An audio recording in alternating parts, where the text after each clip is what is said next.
नमस्कार। के.एम. मुंशी के ऐतिहासिक पृष्ठभूमि पर लिखे गए उपन्यासों में पृथ्वी वल्लभ का अपना विशिष्ट स्थान है। उनकी इस अमर कृति पर बनी हुई इसी नाम की फिल्म में सोहराब मोदी ने अपने अभिनय से जान ही डाल दी थी। इसे आप इतिहास भी कह सकते हैं तो महज एक कहानी मानकर भी सुन सकते हैं। तो आइए इस रोमांचक यात्रा पर प्रस्थान करें। यह गाथा है मालवाधिपति मुंज की। मुंज परमार वंश के क्षत्रिय थे। वही परमार वंश जिसके विषय में माना जाता है कि उसकी उत्पत्ति महर्षि वशिष्ठ की यज्ञवेदी से हुई। राजा विश्वामित्र जब वशिष्ठ की दैवीय गाय नंदिनी को बलपूर्वक ले गए तब अपनी पत्नी अरुंधति को दुखी देखकर वशिष्ठ ने यज्ञवेदी में वेद मंत्रों की आहुति देकर एक वीर पुरुष परमार को उत्पन्न किया, जो विश्वामित्र को पराजित कर नंदिनी को वापस लाया। परमार का अर्थ माना जाता है परान शत्रु जनान मारयति नाशयति इति परमार है, अर्थात पराये शत्रुओं को मारने वाला परमार। तो अग्नि से उत्पन्न उस तेजस्वी वंश परमार में उत्पन्न राजा भोज के चाचा राजाधिराज मुंज की यह कहानी है। मुंज और भोज का प्रसंग भी अद्भुत है। मुंज के बड़े भाई सिंधुराज गुजरात के सोलंकी राजा चामुंडराज के साथ युद्ध करते हुए वीरगति को प्राप्त हुए। मृत्यु के समय वे अपने पुत्र भोज को बालक जानकर अपने छोटे भाई मुंज को शासन तो दे ही गए, साथ ही भोज को भी उनके सुपुर्द कर गए।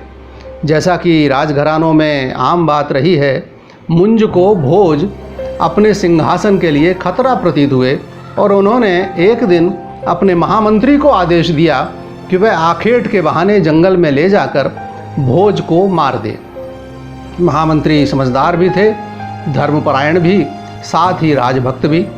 भोज को जंगल में ले जाकर उन्होंने रुंधे कंठ से भोज को राजाज्ञा के विषय में बताया तथा उन्हें मारने को उद्यत हुए।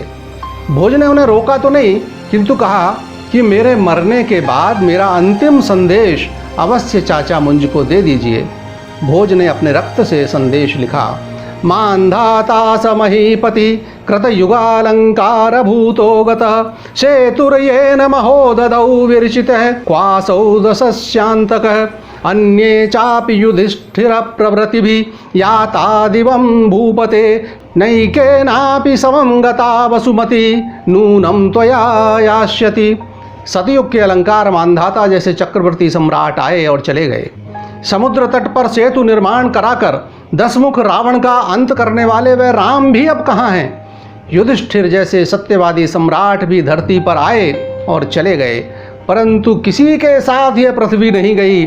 लेकिन हे मुंज, ऐसा लगता है आपके साथ अवश्य जाएगी। महामंत्री दुखी तो पहले से ही थे। संदेश पढ़कर उनका हृदय और भी द्रवित हो उठा। उन्होंने भोज को मारने के स्थान पर उन्हें ले जाकर एक तहखाने में छुपा दिया और मुंज को जाकर भोज को मारने की जानकारी दे दी और साथ ही भोज का लिखा हुआ पत्र भी सौंपा। पत्र पढ़कर मुंज अत्यंत दुखी हो गए। उनका मन उन्हें धिक्कारने लगा, यहाँ तक कि उन्होंने प्रायश्चित स्वरूप चिता में जलकर मर जाने का निर्णय ले लिया। महामात्य ने उन्हें रोका और वास्तविकता से अवगत करा दिया। कहने की आवश्यकता नहीं, उसके बाद मुंज बिल्कुल ही बदल गए। भोज को उन्होंने युवराज घोषित कर दिया। खैर, यह तो हुई भूमिका। अब मुख्य कहानी पर आते हैं। मुंज अत्यंत पराक्रमी राजा थे।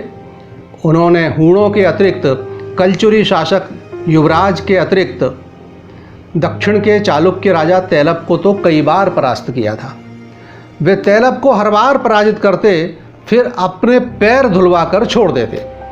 15वीं बार भी यही हुआ तो उन्होंने तैलब को समझाया कि क्यों बार बार लड़ने आ जाते हो भाई, अच्छा हो मित्र बनकर ही रहो।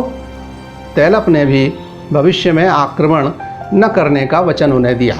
प्रसन्न होकर मुंज ने उन्हें न केवल मुक्त कर दिया, वरन अपने राजकवि धनंजय को भी उन्हें विदा करने साथ में भेजा। धनंजय को जाते देख युवराज भोज की भी इच्छा हुई दक्षिण का चालुक्य राज देखने की, तो वे भी गुप्त रूप से धनंजय के शिष्य बनकर साथ गए।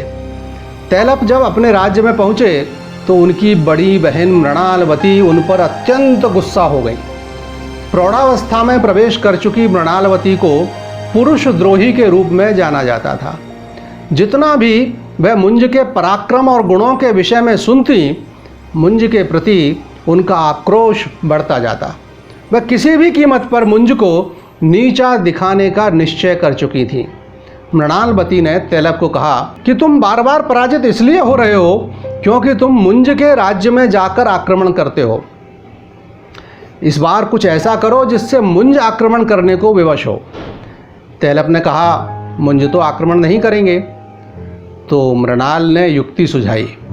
उन्होंने कहा कि ऐसा करो, मुंज के जो कवि तुम्हारे साथ आए हैं उन्हें बंदी बना लो। कवियों का अत्यंत सम्मान करने वाला मुंज अवश्य आक्रमण करेगा। यद्यपि तैलब की इच्छा नहीं थी, किंतु बहन की जिद के आगे उसे झुकना पड़ा और दोनों कवि अर्थात कवि धनंजय और उनके साथ शिष्य वेश में आए भोज बंदी बना लिए गए। यह समाचार पाकर मुंज को आक्रमण करना ही था, करा। नतीजा वैसा ही हुआ जैसा मृणालवती ने सोचा था। मुंज अत्यंत वीरता से लड़े, किंतु उस इलाके से अनजान होने के कारण शत्रु के चक्रव्यूह में फंस गए तथा तैलब के एक पराक्रमी सामंत भिल्लम राज ने उन्हें बंदी बना लिया। भिल्लम राज मुंज से वैसे ही प्रभावित थे, किंतु जब मुंज ने उनसे आग्रह किया कि मेरे साथ तो जो होगा होगा, उसकी मुझे चिंता नहीं है, किंतु मेरे कवियों को सुरक्षित मालवा पहुंचा देना, तो वे उनका और भी अधिक सम्मान करने लगे। अपनी जान से अधिक कवियों की चिंता उनके लिए अनोखी बात थी। अतः भिल्लम राज ने जल्द ही तैलब से आग्रह कर कवियों को अपने महल में ससम्मान बुला लिया। उधर मृणाल की इच्छा तो मुंज को नीचा दिखाने, उनका स्वाभिमान से तना हुआ मस्तक झुकाने में थी, किंतु उसमें सफलता नहीं मिल रही थी। जब उन्हें कहा गया कि वे तैलब के पैर उसी प्रकार धोएं जैसे पराजित होने के बाद 15 बार तैलब ने उनके धोए थे, मुंज ने स्पष्ट इनकार कर दिया। उसके बाद मुंज को अपमानित करने के लिए एक लोहे के पिंजरे में बंद कर सार्वजनिक चौराहे पर रखा गया, किंतु मुंज ने अपनी विनोद प्रियता से प्रजाजनों को ही अपना प्रशंसक बना लिया। झल्लाकर बंदी गृह में मृणाल की उपस्थिति में मुंज को जलते लोहे से दागा गया, किंतु वे हंसकर मृणाल को प्रणय गीत सुनाते रहे। मृणाल जितना भी अत्याचार मुंज पर करवाती, उतना ही उनके निर्भीक व्यक्तित्व के मोहपाश में बंधती जाती। शनै शनै बंदी गृह में उनका बार बार का जाना मुंज पर अत्याचार करने के स्थान पर मिलने के लिए होने लगा।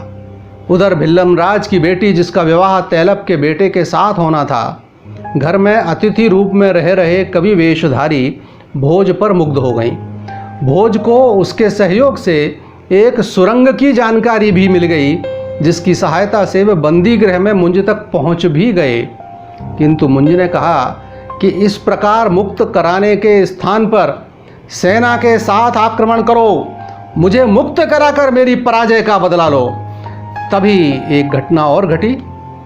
शक्की राजकुमार के हाथों से उसकी मंगेतर अर्थात भिल्लम राज की बेटी का कत्ल हो गया।